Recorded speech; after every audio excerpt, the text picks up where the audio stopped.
Good afternoon, sir. Could you please state your name and provide your date of birth? Martin Munguia. Thank you, Mr. Munguia. Mr. Munguia, you are here on a Superior Court new case and on a West McDowell Justice Court warrant. In your new case, sir, I find probable cause for the allegation, one count of theft of means of transportation. That is a Class 3 felony. I've appointed you an attorney. You have a status conference November 18th, 8:31 a.m., preliminary hearing November 20th, 8:31 a.m. That is at the downtown Phoenix Superior Courthouse. Mr. Munguia, there is a victim here who wishes to make a statement. To the victim, I'm going to read the victim's right advisement first, and then we'll hear from you. If you are the victim of a crime with a case pending before this court, you are advised that you have rights under Arizona law that, among others, include the right to be treated with fairness, respect, and dignity, to a speedy trial, to be present at court proceedings, to choose whether or not to be interviewed by the defendant or the defendant's attorney, to be heard before the court makes a decision on release, negotiation of a plea, scheduling and sentencing, and to receive restitution from a person who is convicted of causing you loss. If you have not already been provided with a written statement of all victims' rights, please contact the Victim Services Division of the Prosecutor's Office. Do you wish to be heard? Yes. You may proceed. Let them know that the items were stolen out of the toy hauler as well. They stole the truck at the same time they stole all the items, and I'm obviously trying to get my items back. And if they're not back, I would like to proceed for them to be held accountable for it. Okay. So there were other items stolen, is what you're saying? Yes, sir. Okay. All right. Do you have anything else for the court? They also broke into the house where the trailer sits, and the police officer took pictures of all the checks and other items that were in the vehicle. Those charges should come up as well. Okay. All right. Thank you for being here, and thank you for your statement. Thank you, sir.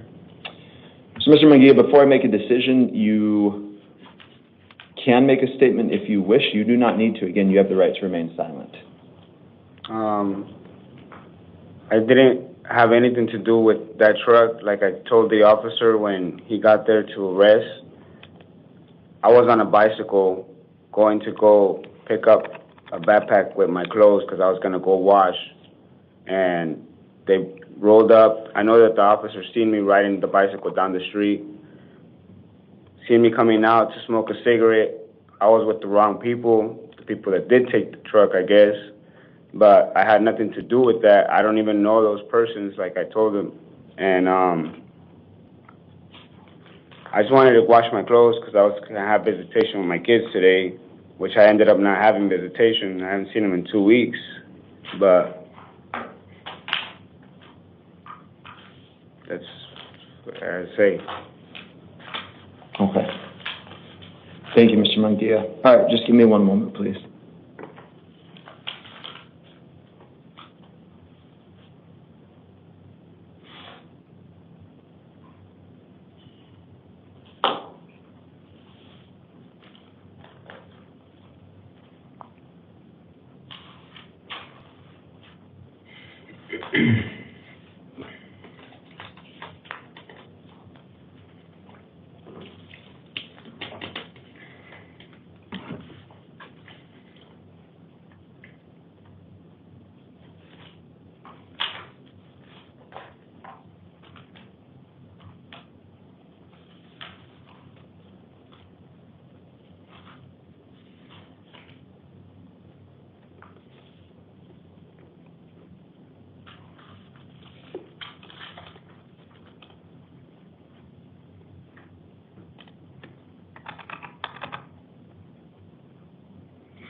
Your Honor, I was just going to say, I have like the whole DCS case open, you know, so I just wanted to know, like, I mean, my biggest ticket that I ever gotten was no license or no registration. I came to court for them, you know. I wouldn't be thinking of going over there to do theft over a truck, you know, when I'm able to have my own cars, but just because I'm homeless at the moment, You know, like, doesn't mean that somebody else is just gonna randomly come over, like, you know, thinking that I look like somebody and state that, you know, they're a witness to, like, they seen me in the truck driving it, especially like a stolen truck. I came over here, like, whenever I have my tickets and stuff, I come over here to court, you know, just for the same reason, like, so I don't get no warrants. You know, I've never been to jail. I have that DCS case open, like I said, you know, I'm not trying to, like, fuck anything up for it.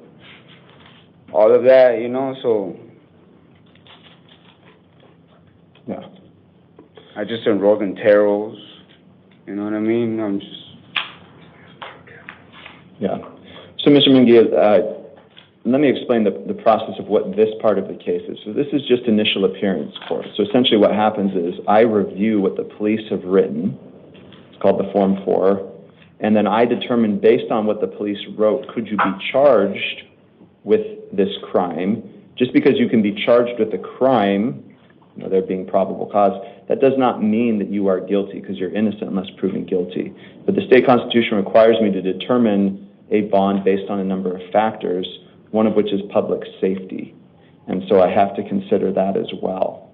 And so I do see, sir, it doesn't appear that you have any prior criminal history. There is a witness, not the victim that's here today, I don't believe, but there's a witness who told the police, who did identify you as driving the vehicle. Now, I don't know. I wasn't there. I can't say for sure, right? There's a witness, like I said, who identified that.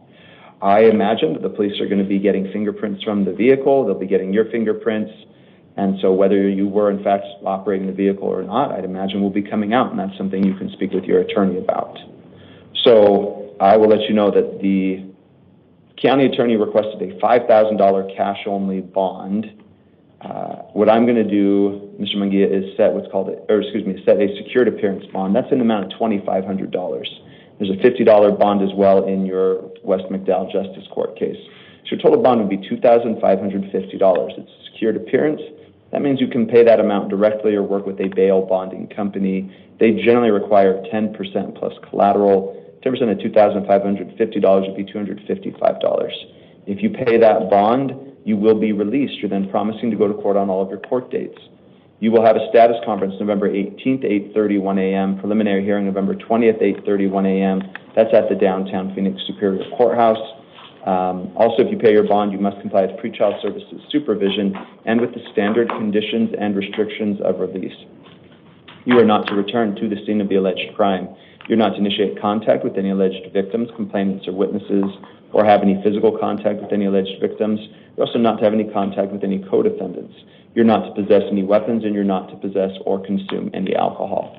Mr. Munguia, you also have a Justice Court warrant for possession of an open container of liquor in a vehicle. That's a Class 1 misdemeanor. This dates back to November 26, 2022. I've appointed you an attorney for limited representation regarding the bond issue only. You have an arraignment hearing at the West McDowell Justice Court November 13th at 8:30 a.m. Again, bonds the amount of $50. You have the same conditions and restrictions of release as I stated earlier. Mr. Munguia, do you have any questions? I do have a question, sir. Like I said, I'm currently homeless, you know, so if I can't, like, if I'm not able to work out like a bond or stuff like that, you know, like the money that I have, I don't think it's gonna be like enough for all that to cover it all up. Like I said, I don't think I just have my mom, but she lives over there in San Francisco, California, you know, and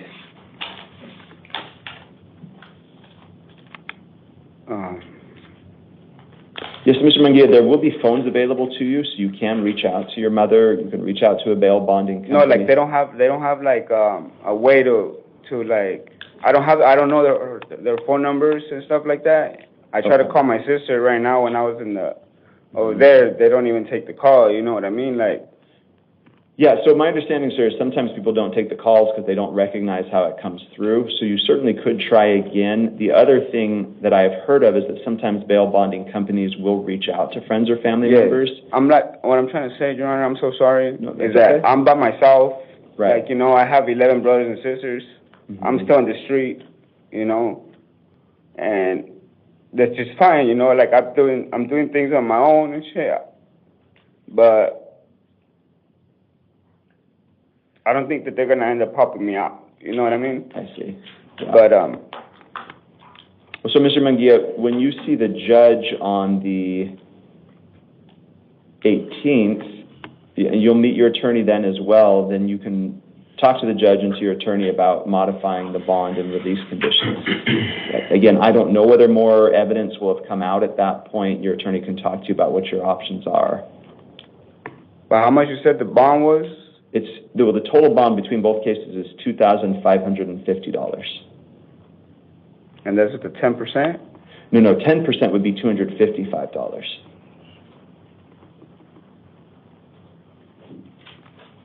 Do you have any other questions, sir? No, sir. All right. Thank you, Mr. Munguia. Okay, so the other individual who is involved in this incident is Jack Randolph Heron. His date of birth is October. He's here on a Superior Court new case. He's also here on a probation violation warrant and a direct complaint arrest warrant. So Mr. Heron, in his new case, I find probable cause for the allegation, 1 count of theft of means of transportation, a Class 3 felony. I've appointed him an attorney. He has a status conference November 18th, 8:31 a.m., preliminary hearing November 20th, 8:31 a.m. at the downtown Phoenix Superior Courthouse. Sir, do you wish to be heard again regarding this, or should I just consider what you already had to say in regards to this case as well? No, that would be fine, Your Honor. I was just I didn't get all the list of all the items that were missing out of the trailer, but if I had to guess, at least $20,000 was stolen out of it, of the items. And the stuff that we did recover with the Phoenix PD, it was just minor stuff, but all the valuable stuff, the expensive lights, headsets, all the stuff, that's all gone. So they moved it somewhere, I don't know where. Okay. But they did leave, the person did leave a cigarette in my trailer. I don't smoke. So they did leave cigarettes, obviously everything in the trailer. So I guess when I talk to tomorrow, I'll try to get a hold of the detective and see if they can do fingerprints or whatever they can do to, make whoever did this accountable for everything. Yeah, and understand the police side, the investigative side, that's different than what we're doing here, but I do happen to know that often, detectives can get DNA from cigarettes and things like that, so it sounds like you have a good plan of what to do in your case. Absolutely. We'll see what we can do, sir. Okay. I just want justice to be served, that's all. No, I understand. I want the same thing. Okay. Oh, by the way, I did modify. Did you see that? Okay, great. So in this case, then, I'm going to modify this one as well. Okay. So in Mr. Heron's case, I am setting a $20,000 cash-only bond, plus pretrial services supervision and an electronic ankle monitor. Mr. Heron also has a $5,000 secured appearance bond in his probation case and a $250 bond in his direct complaint case. So the $20,000 cash-only bond, that full amount has to be paid. The secured appearance, he can work with a bail bonding company for the $5,250 in the other two cases. So again, status conference November 18th, 8:31 a.m., preliminary hearing November 20th, 8:31 a.m.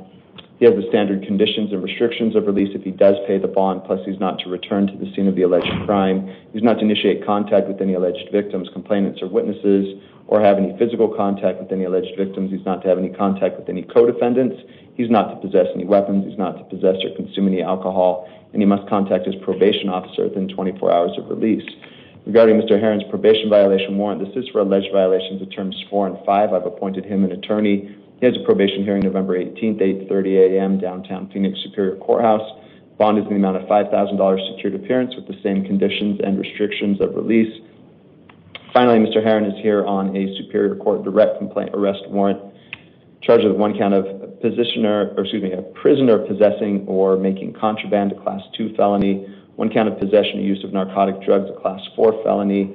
I've appointed him an attorney. Status conference November 18th, 8:31 a.m. Preliminary hearing November 20th, 8:31 a.m. That's at the downtown Phoenix Superior Courthouse. Again, bond in the amount of $250 with those same conditions and restrictions of release. Sir, I wish to thank you for coming down here today. I do hope that you're able to get your property back and be made whole as soon as possible. Thank you so much for everything you guys do. Thank you. Have a good day. You too. Thank you.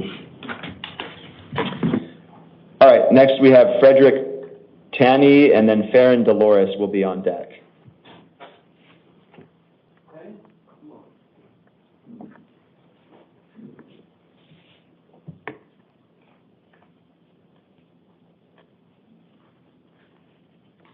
Good afternoon, sir. Could you please state your name and provide your date of birth? Frederick Tanny. Thank you, Mr. Tanny. Mr. Tanny, you are here on a Superior Court new case. I find probable cause for the allegations of 1 count of aggravated assault with a deadly weapon or dangerous instrument. That's a Class 2 felony. 1 count of possession of a weapon by a prohibited person, a Class 4 felony. I've appointed you an attorney. You have a status conference November 18th, 8:31 a.m. Preliminary hearing November 20th, 8:31 a.m. That's at the downtown Phoenix Superior Courthouse. Mr. Tanny, I have set a $50,000 secured appearance bond in your case. Secured appearance means you can pay that directly or work with a bail bonding company. They generally require 10% plus collateral. 10% of $50,000 would be $5,000. If you pay your bond, you will be released. You're then promising to go to court on all of your court dates. You also will have an ankle monitor installed, and you must comply with pretrial services supervision. In addition, you must comply with the standard conditions and restrictions of release. Plus, you're not to initiate contact with any alleged victims, complainants, or witnesses, and you're not to have any physical contact with any alleged victims. You're not to possess any weapons. You must obey the terms of any order of protection or injunction against harassment that has been issued or which may be issued. Mr. Tanny, do you have any questions? How do I, just about paying the bond or whatever, but I'm sure how do I do that in here? I mean, I guess I need to make a phone call, but I don't have my cell phone. And those kind of questions, which I'm sure are probably pretty standard, right? Yeah, but I'm happy to answer those somewhat. The officers will have more information than me, but there will be phones made available to you. If you have a friend or family member's phone number memorized, you can try to call them from the phones in here.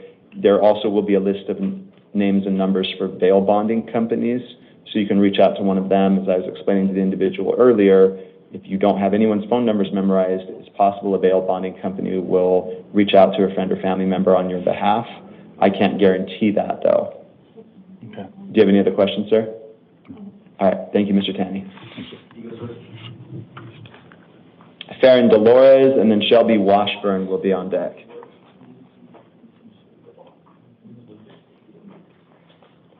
Good afternoon, sir. Could you please state your name and provide your date of birth? Farron Dolores. Thank you, Mr. Dolores. Mr. Dolores, you're here on a Superior Court probation violation warrant for alleged violations of terms 1, 3, 4, 5, 14, and 15. I've appointed you an attorney. You have a probation hearing scheduled November 18th at 8:30 a.m. at the downtown Phoenix Superior Courthouse. I am affirming the bond in the warrant. It is a cash-only bond in the amount of $10,000. That means you need to pay that full amount in order to be released. I believe you can work with a lending institution such as a bail bonding company, but I don't know what their terms would be. I don't believe it will be the 10% terms. If you pay your bond, you will be released. You're then promising to go to court on all of your court dates, and you're promising to comply with the standard conditions and restrictions of release. In addition, you're not to possess any weapons, you're not to possess or consume any alcohol. You must submit to fingerprinting at the arresting police department and contact your probation officer within 72 hours of release. Mr. Dolores, do you have any questions? No. All right, thank you, sir. Shelby Washburn and then Gary Miller will be on deck.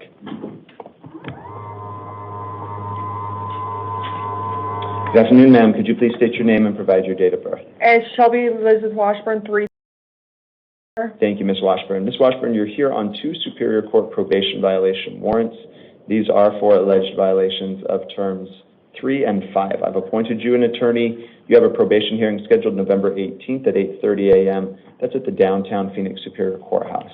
I am affirming the bond in the warrants. It's $2,501, $1,500 in the other. Total is $4,000.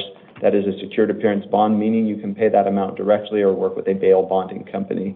They generally require 10% plus collateral. 10% of $4,000 would be $400. If you pay your bond, you'll be released. You're then promising to go to court on all of your court dates and promising to comply with the standard conditions and restrictions of release. In addition, you're not to possess any weapons. You're also not to possess or consume any alcohol. You must admit to fingerprinting at the arresting police department and contact your probation officer within 72 hours of release. Ms. Washburn, do you have any questions? Your Honor, I was in Core Civic for the past 3 months. That's the only reason why I didn't contact them.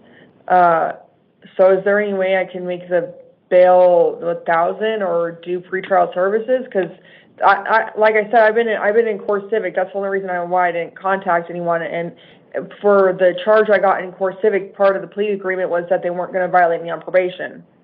Okay. That was with Mesa, and the plea agreement said that they wouldn't violate me on probation for that new charge. Yeah, so it looks like you did speak with your probation officer, and what your probation officer explained for why the probation officer was not quashing the warrant was because you had reported last time you were released and you hadn't completed the treatment that was required. I got into jail a week after I was released.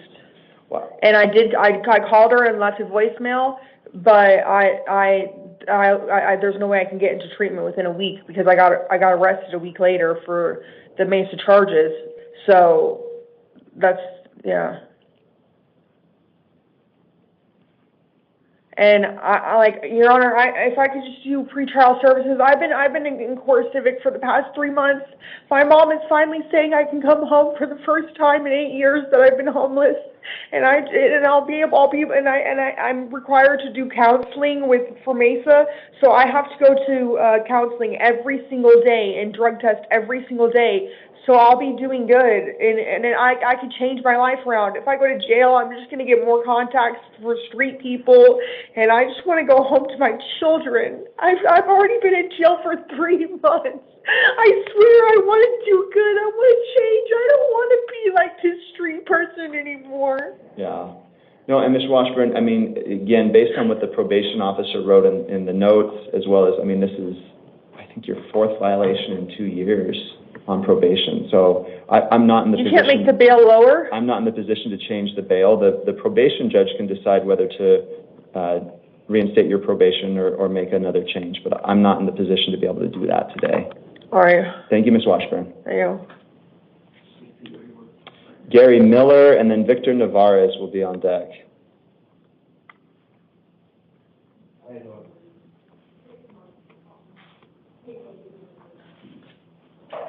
Good afternoon, sir. Could you please state your name and provide your date of birth?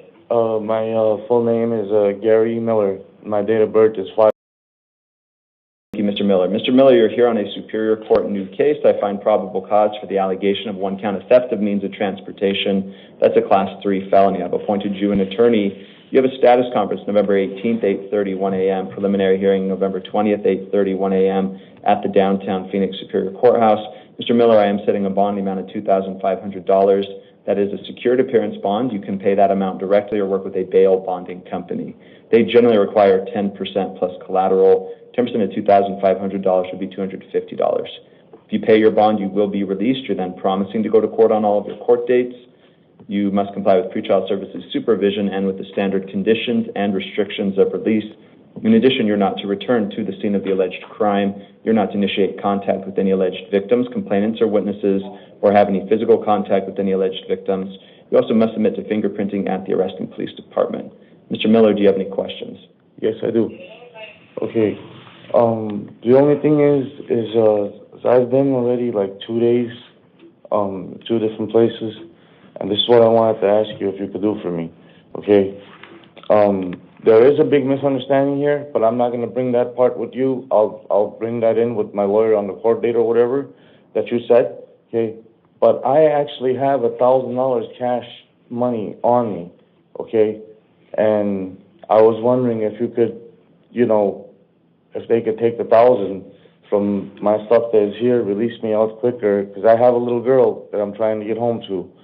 And then I don't want to bring this up. There's a witness in this case, all right, that might be a misunderstanding. But I don't want to bring that now, because I don't have that person now or a phone to get to that. Do you understand? Yeah. So the only thing that I would ask of you is one thing, I have over $1,000 cash with me, okay? And if I were to place the $1,000 cash bond right now, to them, that they would release me, and, they can keep the 1,000 or whatever till the next court date or whatever.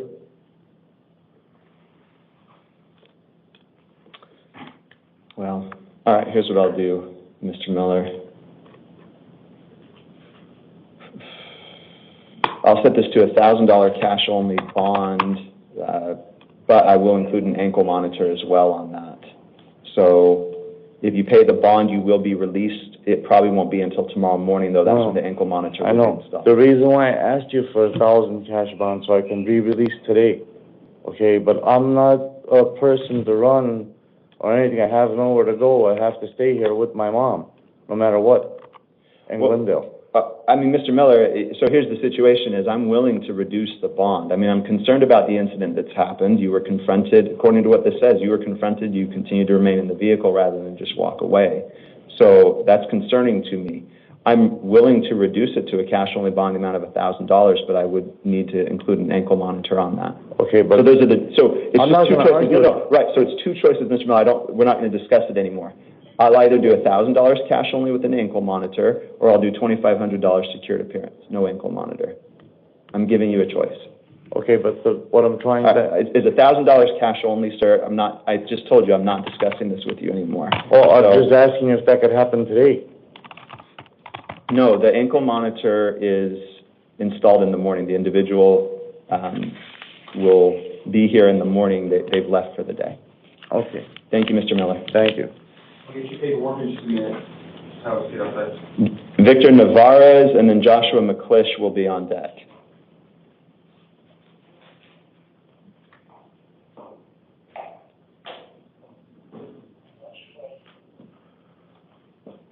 Good afternoon, sir. Could you please state your name and provide your date of birth? Victor Navarez. Thank you, Mr. Navarez. Mr. Navarez, you're here on 4 Superior Court probation violation warrants. These are for alleged violations of terms 3, 4, and 5. I've appointed you an attorney. You have a probation hearing November 18th, 8:30 a.m. at the downtown Phoenix Superior Courthouse. I'm affirming bond in each of the 4 warrants. It's $500 in 3 of them, $250 in the 4th. So total bond is $1,750. It is secured appearance. You can pay that directly or work with a bail bonding company. They generally require 10% plus collateral. 10% of $1,750 would be $175. If you pay your bond, you will be released. You're then promising to go to court on all of your court dates. You're also promising to comply with the standard conditions and restrictions of release. In addition, you are not to possess any weapons, you're not to possess or consume any alcohol, and you must contact your probation officer within 72 hours of release. Mr. Navarez, do you have any questions? No. All right. Thank you, sir. Joshua McClish and then Danielle Calicio will be on deck. Hello, Your Honor. Good afternoon, sir. Could you please state your name and provide your date of birth? Joshua McClish. Thank you, Mr. McClish. Mr. McClish, you're here on 2 Superior Court probation violation warrants. These were issued for failure to appear. Yes. I have appointed you an attorney. You have a probation hearing scheduled November 18th, 8:30 a.m. at the downtown Phoenix Superior Courthouse. I am affirming bonds in the amount of $250 in each warrant. Total bond is $500. That is a secured appearance bond. That means you can pay that directly or work with a bail bonding company. The amount's less than $1,000, so some companies may not work with that number. My understanding is that there are some that will, but I don't know what their terms would be. So if you pay the bond, you will be released. You're then promising to go to court on all of your court dates. You're also promising to comply with the standard conditions and restrictions of release. In addition, you're not to possess any weapons. You're not to possess or consume any alcohol. You must submit to fingerprinting at the arresting police department and contact your probation officer within 72 hours of release. Mr. McClish, do you have any questions? I would just like to say something. The only reason I missed my last court date was because I was at detox. I was in there getting clean. And that was because my probation officer said it would be better for court. But I still missed the court date, and I wasn't able to get there. Is there any way I could get that, like, helped out? And, you know, I'm just sick of getting these warrants and being brought back down here. Yeah, I guess the issue is I mean, you were released on the 11th, and then you made no contact with your probation officer. Yeah, my phone was broken. I wasn't able to.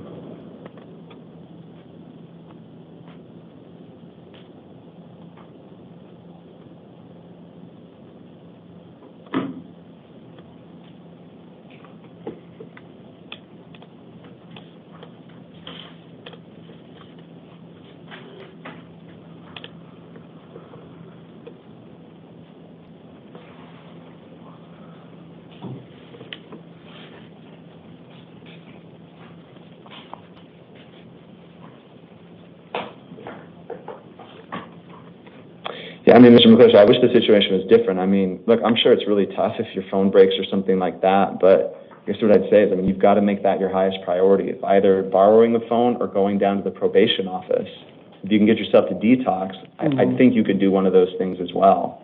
And so it's on you. You've got to make that your highest priority. Otherwise, you'll have to keep coming back here. And there are people, by the way, who are in difficult situations.